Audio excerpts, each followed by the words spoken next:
भक्तों के समाज में एक बहुत बड़ी प्रश्नवाची है कि क्या भक्तों को श्राद्ध कर्म करना चाहिए कि नहीं करना चाहिए, भक्तों को पिंडदान करना चाहिए कि नहीं करना चाहिए। क्योंकि ये तो एक कर्मकांड विधि है, तो क्यों हम इस काम को करें।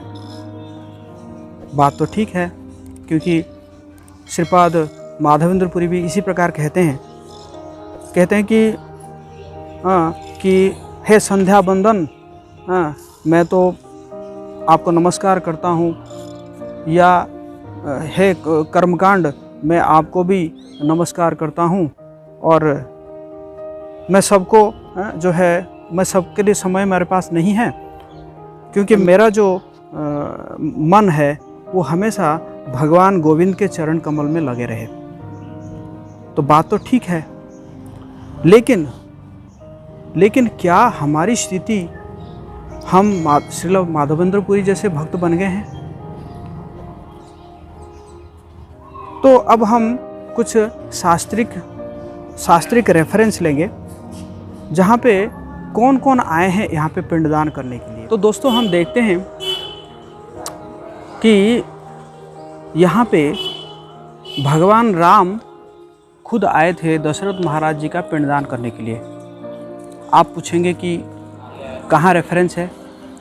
तो हमारे गौड़ीय वैष्णव का जो बहुत ही एक प्रसिद्ध ग्रंथ है, जो कि चैतन्य भागवत, जो कि श्रील वृंदावन दास ठाकुर ने लिखे हैं। तो श्रील वृंदावन दास ठाकुर लिख रहे हैं कि जब चैतन्य महाप्रभु यहाँ पे आए थे जो पिंडदान करने के लिए, तो कहते हैं, तबे चलिले न प्रभु श्री राम गयाय, राम अवतारे श्राद्ध करिला यथाय। तो चैतन्य महाप्रभु कहाँ गए? राम गया गए। जिस राम गया में कह रहे हैं कि चैतन्य महाप्रभु जब राम अवतार में आए थे तो वहाँ पे पिंडदान किए थे।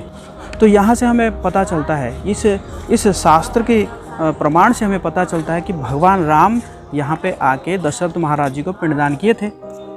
तो इसलिए एक जगह का नाम है रामशिला या राम गया। तो उसी प्रकार एक जगह है, यहाँ पे हम विष्णुपाद में है, और जस्ट ये जो फल्गु नदी के अपोजिट में सीता कुंड है, जहाँ पे सीता माता खुद दशरथ महाराज जी को बालू का पिंड प्रदान की थी। तो ये हुए भगवान राम और सीता माता की बात। और फिर हम देखते हैं कि यहाँ पे जो है भगवान बलराम जी आए थे नैमिषारण्य में। जब रोमहर्षण सूत को उन्होंने उनका जो निधन किए, उसके बाद भी वो बलराम जी भी यहाँ पे आए थे। और नित्यानंद प्रभु भी जब पूरा तीर्थ कर रहे थे, वो भी यहाँ आए थे। और चैतन्य महाप्रभु तो यहाँ पे 17 जगह में, चैतन्य महाप्रभु जब के वृंदावन दास ठाकुर बता रहे हैं चैतन्य भागवत में, 17 जगह में उन्होंने जो है पिंडदान करते हैं। और फिर हम देखते हैं कि जैसे भीम जी, आप कहेंगे ठीक है, भगवान और भगवान के अवतार, वो तो चलो आदर्श प्रस्तुत करने के लिए आए थे, आचरण सिखाने के लिए आए थे। लेकिन हम देखते हैं कि जो युधिष्ठिर महाराज और भीम जी भी यहाँ आए थे। कहाँ वर्णन है? ये है चैतन्य भागवत आदि खंड 69 नंबर वर्ष है, प्यार है। एहो अवतारे से स्थाने श्राद्ध करी, तबे युधिष्ठिर गया गेला घोर हरि। तो इसके बाद महाप्रभु कहाँ गए? युधिष्ठिर गया गए। इसका मतलब युधिष्ठिर महाराज भी वहाँ आए थे श्राद्ध करने के लिए, श्राद्ध देने के लिए। फिर महाप्रभु कहाँ गए? टेक्स्ट नंबर 74 आदि खंड चैतन्य भागवत। उत्तर मानसे प्रभु पिंडदान करी, भीमो गया करिले न गौरांग श्रीहरि। तो उसके बाद महाप्रभु कहाँ गए? भीम गया गए, जहाँ पे भीम जी भी वहाँ पे क्या थे? पिंडदान किए थे।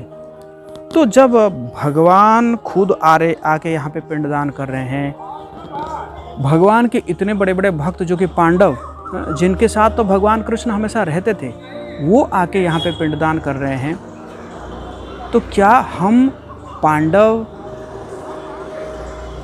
भीम युधिष्ठिर महाराज जी से भी बड़े भक्त बन गए कि हमें पिंडदान करने की ज़रूरत नहीं है। हाँ? तो इसलिए, और ये जो पिंडदान है, जैसे मैं विष्णुपाद में हूँ और मैंने देखा है जो पिंडदान होता है उसमें भगवान विष्णु को ही किया जाता है। वहाँ पे कोई देवताओं का नाम ही नहीं लिया जाता है। तो जब भगवान विष्णु का नाम लिया जा रहा है तो क्या भक्त लोगों को ये कार्य नहीं करना चाहिए? आप देखेंगे महाभारत युद्ध के बाद भी पांडव को भगवान कृष्ण के साथ कुरुक्षेत्र में गए थे तर्पण करने के लिए। तो अगर भक्तों को ये ज़रूरत नहीं है तो क्या भगवान कृष्ण वहाँ पे मना नहीं कर सकते थे कि मैं जब आपके साथ हूँ तो आप लोगों को तर्पण करने की ज़रूरत क्या है? जबकि भगवान कृष्ण खुद ही उन्हीं लोगों के साथ क्योंकि पांडव उनके संबंधी थे और जो भी संबंधी लोग मरे हैं उनके लिए भी भगवान कृष्ण खुद जो है वहाँ पे तर्पण कर रहे हैं। तो इस प्रकार के जो है कुछ बातें चलती है भक्तों के समाज में कि भक्तों को जो है पिंडदान करने की आवश्यकता नहीं है। लेकिन मैंने जो शास्त्र पढ़ा है और शास्त्रों से जो भी मैंने रेफरेंस दिया है उस रेफरेंस से पता चलता है कि भक्तों को भी ये काम करना चाहिए। हरे कृष्ण।